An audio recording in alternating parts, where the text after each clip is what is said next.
To Know Christ, a television ministry of the Lutheran Church of Peace in Platteville, Wisconsin.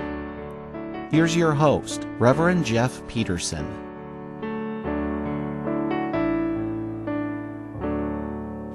Well, today, the lesson is on Psalm 2, the second psalm. And the second psalm has to do with about kingship. Who is the king? This psalm is oftentimes read at the king's coronation. And so I'm going to read Psalm 2.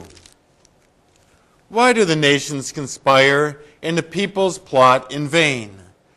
The kings of the earth take their stand, and the rulers gather together against the Lord and against his anointed one. Let us break their chains, they say, and throw off their fetters. The one enthroned in heaven laughs. The Lord scoffs at them. Then he rebukes them in his anger and terrifies them in his wrath, saying, I have installed my king on Zion, my holy hill. I will proclaim the decree of the Lord. He said to me, You are my son. Today I have become your father. Ask of me, I will make the nations your inheritance, the ends of the earth your possessions. You will rule them with an iron scepter. You will dash them to pieces like pottery. Therefore, you kings, be wise, be warned, you rulers of the earth. Serve the Lord with fear and rejoice with trembling. Kiss the Son, lest he be angry, and you be destroyed in your way. For his wrath can flare up in a moment. Blessed are all who take refuge in him. And so whenever there is a new king, a lot of nations would be tempted to want to go to war against the nation, thinking, well, with a new king, we're going to catch them off guard. We're going to overthrow this king, and we are going to be able to now conquer this nation. But God is saying, wait a minute, you better think about what you do, because whoever I have called, whoever I have put in charge as my king, that is a person that you better honor and obey. And that also within the country there better not be any mutiny, because that is the same for them, that God will do away with those, that God is the one who is there to be their protector. Now here again, as we think about the nation of Israel, that God wants to be their king and no other. But yet, after the time that they were out of the wilderness, and after the time of the judges, they were really calling out for a king. They are now an established nation. They want to be like other nations, and they felt that for political reasons, for order and well-being in society, that they wanted a king. Well, God was saddened by this, saying, well, I am your king. You don't need any other king besides me. But yet, because of the people's hardness of heart, God allowed them to have a king. And the first king that they had was King Saul, and then King David, then King Solomon, and after that, then the kingdom of Israel then split into two different nations, where you have the northern nation that kept the name Israel, and then you had the southern nation of Judah, which would, the northern nation of Israel, that would have consisted of the northern 10 tribes of Israel, while the two southern tribes that they then made up the southern kingdom of Judah. And so then both of these nations then, Israel and Judah, then they had their kingly line, but it was the southern kingdom of Judah that continued the kingly line of David. David was the great king. And it was to David that God gave the promise that his kingship would have no end. But as we study the Bible and as we look at the prophecy, that we see that ultimately that David's kingship will have no end, because the descendant that would be given to them is Jesus Christ. That Jesus now is the King who reigns eternally in the heavens. And so this promise was kept, it's fulfilled, and that God continues to reign through his Son, Jesus Christ. But we think about different ways or different forms of government. And not that I'm going to go into all the different forms of government, but as we look at Israel's history, that they had a king, in other words, they had a monarchy. As a citizen of the United States, that we in the United States have a democracy. And so I'm not here to argue, well, what form of government is the best form of government. Living in the United States, I will just at least try to be true to my nation and say, well, a democracy is the best form of government. But yet, the best form of government, or for any nation, is a nation that loves and fears God. A nation that, whether they got a monarchy or a democracy, that above all, to say that God is our King. God is ruler yet. It is God to whom we turn for righteousness, for salvation, for knowledge, wisdom, and guidance as a people. And so let's just take a look at the monarchy. And then we'll take a look at democracy. But as you look at these two forms of government, or any kind of government, then we have to really ask the question, what is the perfect form of it? I mean, somewhere we have to say that there is a perfect form of understanding as far as justice and righteousness, understanding right from wrong, the form of understanding what is best for the people. Because as people, we are imperfect. We don't know. And so we're always looking at what is that ultimate form of understanding. In other words, where does justice and righteousness originate? Well, that form is God.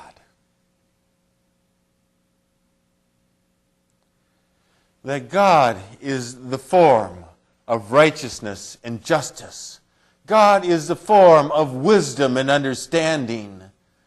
God, who is the creator of the universe and all things and the creator of our lives, knows what is best for the people. And so that's where we turn to God and to say, God, you are ultimately King, and you are the one for whom we will take our value system, take your value system, to make it our value system, understanding that when people live in this way, that everything will go well. And so you look at the monarchy. Well, that will go well if you have a king who loves, fears, and honors God. A king who is always looking for God, asking God to grant him the wisdom and the understanding and knowing what is right in terms of leading the people. That the king must be humble to say, okay, I am the king, and right now it is my love for all the people for which I am the ruler, that I am going to be working as the servant so that this nation may be healthy, that this nation may prosper, that all may go well with our nation. So if you have a king who turns to God, and who has a high level of integrity, who has a high moral standard, who loves the people, who are concerned about the people, and want to do everything in the best interest of what is going to encourage them and to uplift and build them up to be a strong nation where people do care for one another, where there is order in society, where people are loving and serving one another, building each other up, so that we can be the strongest nation that we can be. So if a nation has a king with that understanding, well, that's going to be a nation that's going to be governed very well. That's a nation where people are going to be happy. It's going to be a very strong nation. But if the king is foul, if the king has no love for God, if the king has no fear for God, and if the king is not drawing one's wisdom and knowledge from God, then that nation is in trouble. When the king is just only concerned about oneself, how do I use this nation for my own good and how I define good, that nation's in trouble. And when the king operates in such selfishness, well then, that's what will be reflected amongst the people. And so Israel would be a case history of this. Israel and Judah, where they were ruled by kings. And as we read through their history, as the king goes, so goes the people. When you had a righteous king, the nation was healthy. People were happy. The nation prospered. As the king, and the key was just what I'd mentioned, that the king honors and fears God. That this is where the king is drawing one's wisdom and knowledge from God as to how to lead the people. And as this is how the king would operate in life, then that was the reflection that the people would show as they would live their lives. That they would be a nation that worshiped the Lord thy God. They were a nation that loved their neighbor. They were concerned about the poor, the hungry, the orphan, and the widow. Nobody went without. Everybody was looking for the best interest of their neighbor. But when the king was foul, then that was what was reflected in the nation. And it wasn't a society that I would have wanted to live in. People were out for themselves. They were cheating one another. They were stealing from the poor, making people oppressed, only thinking about what is in my best interests. And so a good king was a good thing. And a good king would lead the nation to be strong, healthy, and prosperous. Okay, so now we look at a democracy. A democracy is the government of the people, where people have a say in what goes on. Now, as we think about the philosophers will say, well, here again, looking at what is the form, where does justice and righteousness originate? But apart from that, can all of the people of a democracy, can they all know what is right from what is wrong? Do they all know justice and righteousness? Do they all know what is best for the people? How can they all know that? And so that's what the philosopher would argue for a king, saying what you need is one person who understands, and so then they can lead the masses, because they're always making the argument for king and philosopher, that the king is a philosopher to know what is the good for the people. Understanding right from wrong, understanding morality, understanding being a person of integrity. And that's what will seep in to society as this person is governing the land. But with a democracy, then the whole question has to be, well, How can all of these people know? Are they all educated? Do they all have fear of God? So in order for our democracy to work, that all of democracy has to have a common creed. Something that all of democracy subscribes to. To say that as a people, we together are going to be on our knees. That together, this is where we draw our wisdom and knowledge. This is where we come to understand right from wrong. This is how we are people of integrity. In other words, we are connected to the form, that perfect form that is God. And so in a democracy, when everybody loves and fears God and says we subscribe to God, in other words, we put our faith in God and we subscribe to the values that God has given to us. That as God has blessed us with His values, these are the values that we adopt for society, and this is what will be instilled in our government, in teaching our kids, in our homes, in our churches. And as long as everybody in a democracy is with that understanding and adheres to that, well, then democracy is a good thing. Democracy is going to be strong. It's going to be a nation that has democracy in this way. It's going to be a nation that's healthy, strong, and will prosper.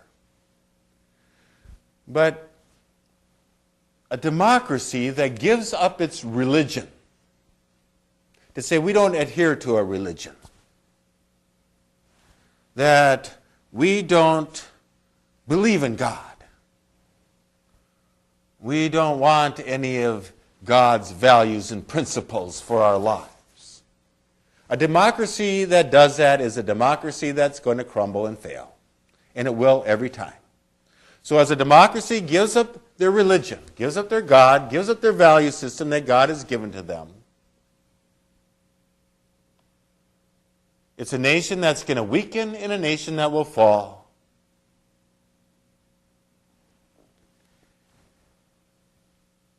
And so that's the critical thing with the democracy.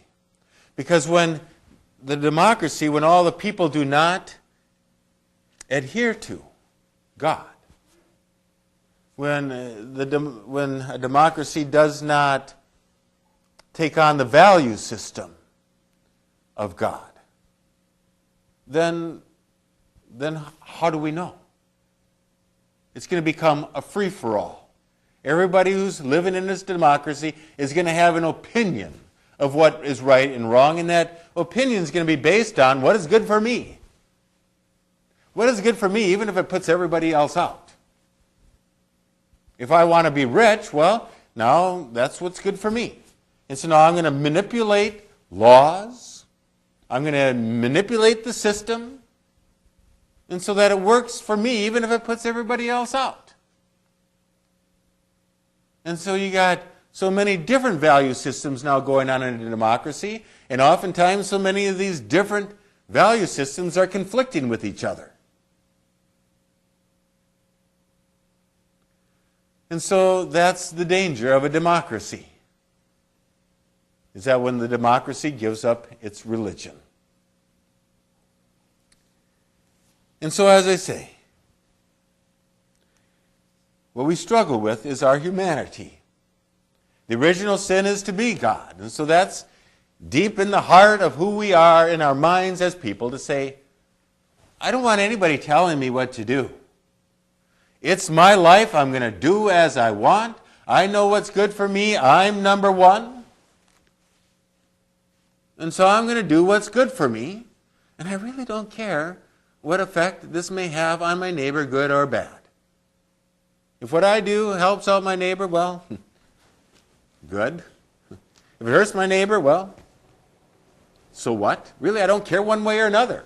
All I'm after is myself. And so I'm going to use people, I'm going to use the system, I'm going to use all the resources to my advantage. And that's what we have contended with humanity all the time, and that's why we need good leadership. And that's what this psalm is all about, good leadership. Whether it is a good king or a good democratic government, we need that. And so I read from Luke chapter 20, verses 9 through 18. He went on to tell the people this parable. A man planted a vineyard, rented it to some farmers, and went away for a long time. At harvest time, he sent a servant to the tenants so they would give him some of the fruit of the vineyard. But the tenants beat him and sent him away empty-handed. He sent another servant, but that one also they beat and treated shamefully and sent away empty-handed. He sent still a third, and they wounded him and threw him out. Then the owner of the vineyard said, "What shall I do? I will send my son, whom I love. Perhaps they will respect him." But when the tenants saw him, they talked the matter over. "This is the heir," they said. "Let's kill him, and the inheritance will be ours." So they threw him out of the vineyard and killed him. What then will the owner of the vineyard do to them? He will come and kill those tenants and give the vineyard to others.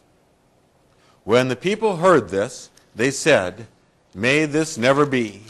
Jesus looked directly at them and asked, "Then what is the meaning of that which is written? The stone the builders rejected has become the capstone. Every one who falls on that stone will be broken to pieces, but he on whom it falls will be crushed." So in other words, the tenets, well, here again, I could get deeper theologically, but let's just say the tenets here for it's humanity.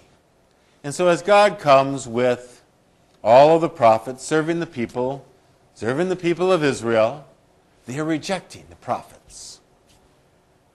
Until finally, he sends his very son. Now, the owner was thinking that if I send my son, they will certainly respect my son. They will listen to my son. Well, they better, because my son has the authority. My son is the one to come to govern them. But instead they said, well, if we just kill him, then the inheritance is ours. We will have the world. And you see, that's what humanity is doing. That's what humanity has done, is that they have killed the Lord Jesus Christ, thinking now we will inherit the earth. But Jesus says, what will it profit a person to gain the whole world but to fall short of the glory of God? That we inherit nothing. If anything, we now have condemnation. But it's Jesus Christ who was sacrificed on the cross, who is arisen from the dead. That is where we receive our inheritance. And so that's the thing that we must always remember, is that we must listen to God. We must listen to his word. And God will shepherd us.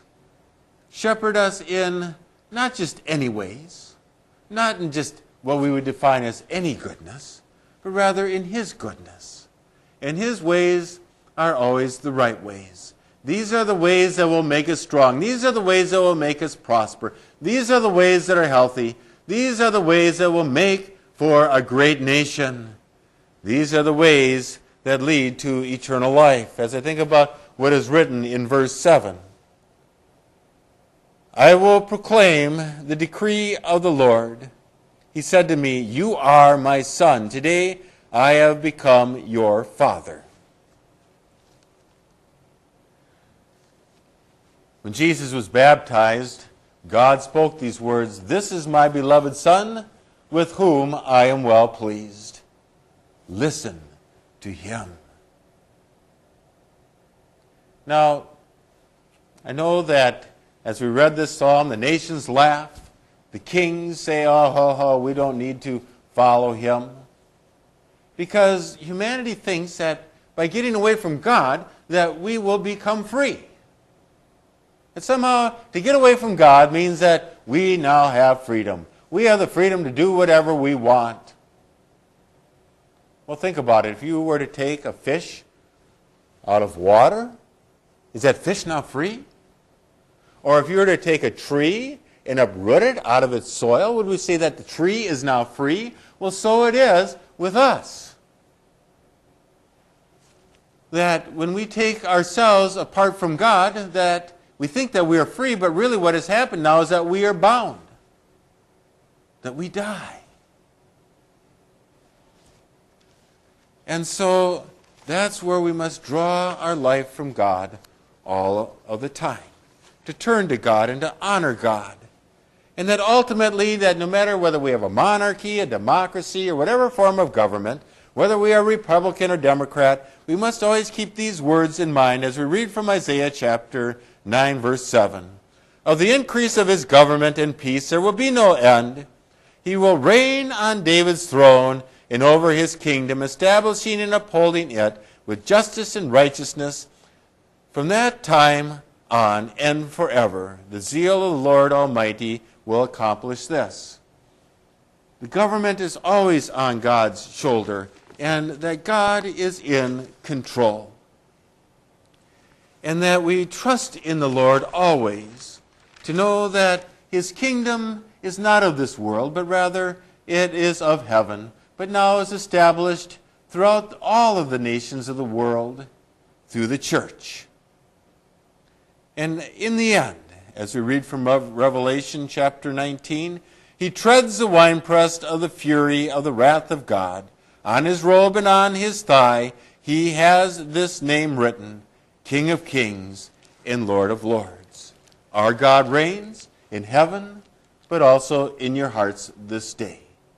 Believe and trust in him, then you will have life. Thank you for joining me.